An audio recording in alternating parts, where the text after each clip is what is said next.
नमस्कार, आप देख रहे हैं क्लियर कट। मैं हूं श्वेता रंजन।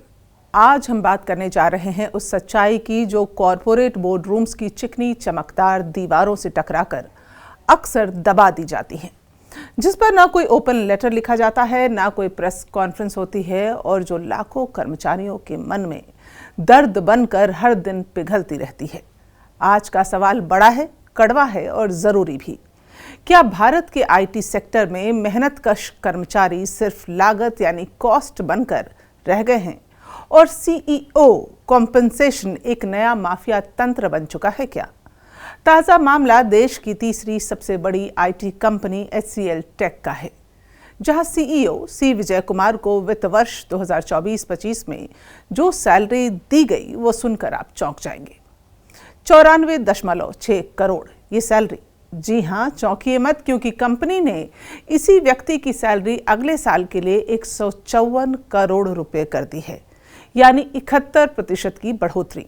अब सोचिए, जब आपकी कंपनी में परफॉर्मेंस रिव्यू चलता है तो मैनेजर कहता है बजट नहीं है। अब ऐसी ही एक और कहानी बताते हैं आपको।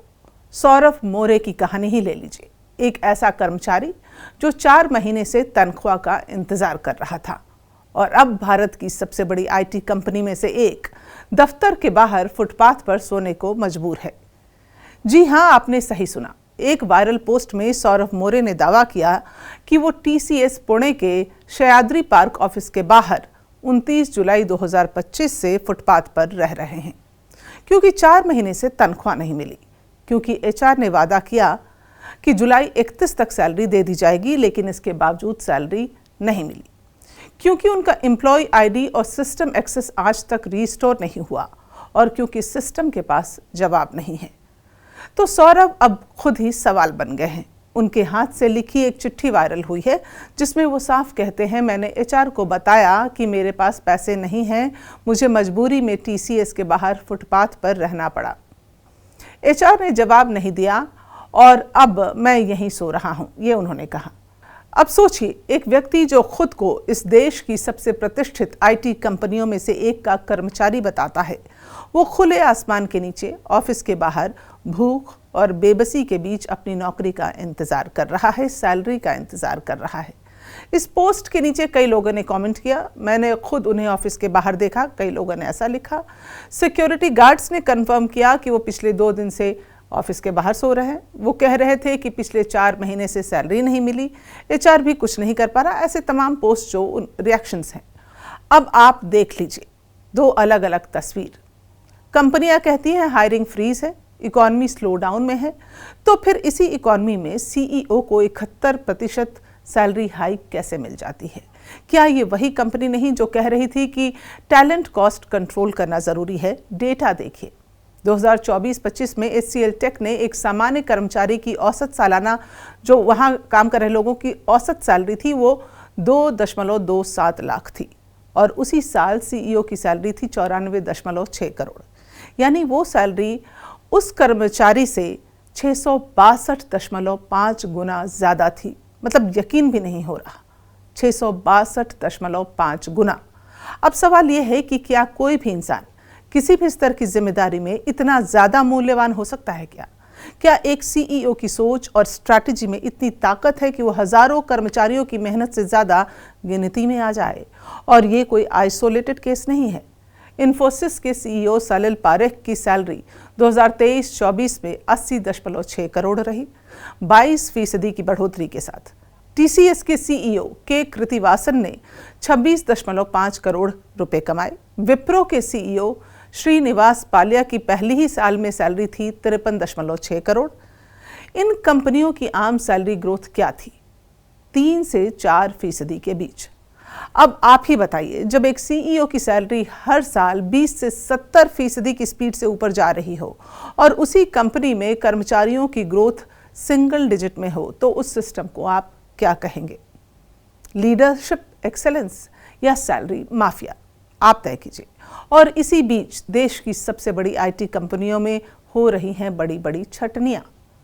इन्फोसिस ने कैंपस हायरिंग बंद कर दी। विप्रो ने हजारों ज्वाइनिंग्स को महीनों तक होल्ड पर डाला। टेक महिंद्रा ने एम्प्लॉयज को बिना नोटिस बेंच पर डाला, इनडायरेक्टली पुश आउट किया। सिस्टम साफ कह रहा है कर्मचारी एक्सपेंडेबल है, सीईओ इनवैल्यूएबल। क्लियर कट सवाल यह है कि अब भारतीय कॉरपोरेट ढांचा अब इस हद तक असंतुलित हो गया है कि एक व्यक्ति को बोनस देने के लिए हजारों की सैलरी काटी जाए। क्या अब टैलेंट रिटेंशन का मतलब सिर्फ टॉप मैनेजमेंट को खुश करना हो गया है? अब कंपनी कहती है सीईओ ने पिछले 9 सालों में कंपनी को शानदार ग्रोथ दी। मानते हैं दी होगी, लेकिन ये ग्रोथ अकेले सीईओ ने तो नहीं दी होगी। ये उन कोडर्स की थी जो रात के 2 बजे प्रोजेक्ट्स डिलीवर कर रहे थे, उन एचआरस की थी जो अंडर प्रेशर रिक्रूटमेंट कर रहे थे, उन टेक सपोर्ट वालों की थी जिनकी फैमिली लाइफ टूटती जा रही थी। और बदले में क्या मिला? 3% का हाइक और एक परपेचुअल थ्रेट, परफॉर्म और पेरिश। जी हाँ, परफॉर्म और पेरिश। एआई तेजी से आ रहा है, इंडस्ट्री को खुद को री इन्वेंट करना होगा, बिल्कुल, लेकिन सबसे पहले री इन्वेंट कीजिए वो कॉम्पनसेशन मॉडल जो सीईओ की परफॉर्मेंस पर करोड़ों लुटाता है और कर्मचारी की परफॉर्मेंस को सिर्फ एक्सेल में नापता है। तो आज क्लियर कट में हमारा सवाल सिर्फ एक नाम नहीं, पूरे सिस्टम से है। क्या अब भारत के आईटी सेक्टर्स में लीडरशिप का मतलब सिर्फ ज़्यादा सैलरी है? क्या काम करने वाले लोगों की कोई डिग्निटी नहीं बची है? और सबसे बड़ा सवाल, क्या ये सिस्टम आखिर कब बदलेगा? आज जो साइलेंस है वो कल एक सोशल बैकलैश में बदलेगा। आज जो इनइक्वालिटी है वो कल इंस्टेबिलिटी बन जाएगी। और अगर आप सोचते हैं कि ये सिर्फ एक सेक्टर की बात है तो भूल जाइए, ये कहानी अब पूरे कॉरपोरेट भारत की बन चुकी है। जब सीईओ की सैलरी उस सिस्टम से भी ऊपर चली जाए जिसमें वो बैठा है, तो वो सिस्टम लीडरशिप नहीं, लूटरशिप पैदा करता है।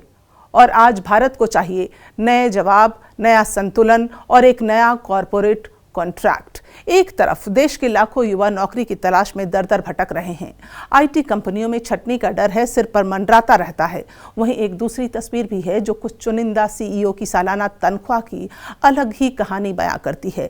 एक तरफ कंपनियां कहती हैं मार्केट टफ है, हायरिंग फ्रीज है, बजट टाइट है, ये अक्सर सुनते होंगे आप, आम बात है। दूसरी तरफ सीईओ को परफॉर्मेंस बोनस, रिटेंशन आरएसयूज और स्ट्रैटेजिक अलाइनमेंट अवार्ड्स के नाम पर करोड़ों मिल रहे हैं।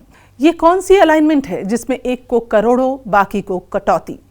जब एक सीईओ की सैलरी 154 करोड़ पहुंच जाए और उस कंपनी के कर्मचारी 3% इंक्रीमेंट के लिए एचआर से गुहार लगाते फिरे, जब एक तरफ बोर्ड मीटिंग्स में बोनस की बोतलें खुलती हों और दूसरी तरफ हजारों कर्मचारियों की ईमेल आईडी एक झटके में डीएक्टिवेट कर दिए जाएं, जब मैनेजमेंट टैलेंट रिटेंशन के नाम पर करोड़ों लुटा रहा हो और उसी ब्रेथ में बजट कट के बहाने 25,000 लोगों की छटनी कर रहा हो, तो फिर ये सिर्फ सैलरी नहीं, ये सिस्टम है जिसे आज हम सैलरी माफिया कह सकते हैं। क्या हम सैलरी माफिया कहने के लिए मजबूर हो गए हैं? क्या आपने कभी सोचा है कि जब एक सीईओ की सैलरी कंपनी के औसत कर्मचारी से 662 गुना ज़्यादा होती है तो वह व्यक्ति अकेले एक ऐसा टावर बन जाता है जो अपने ही कर्मचारियों की छांव तक से कट जाता है। क्लियर कट में आज इतना ही। अगली बार आपसे फिर मिलूंगी एक नए सवाल के साथ, जिसे पूछना ज़रूरी है क्योंकि जवाब तभी मिलेंगे जब सवाल डर के बिना पूछे जाएंगे।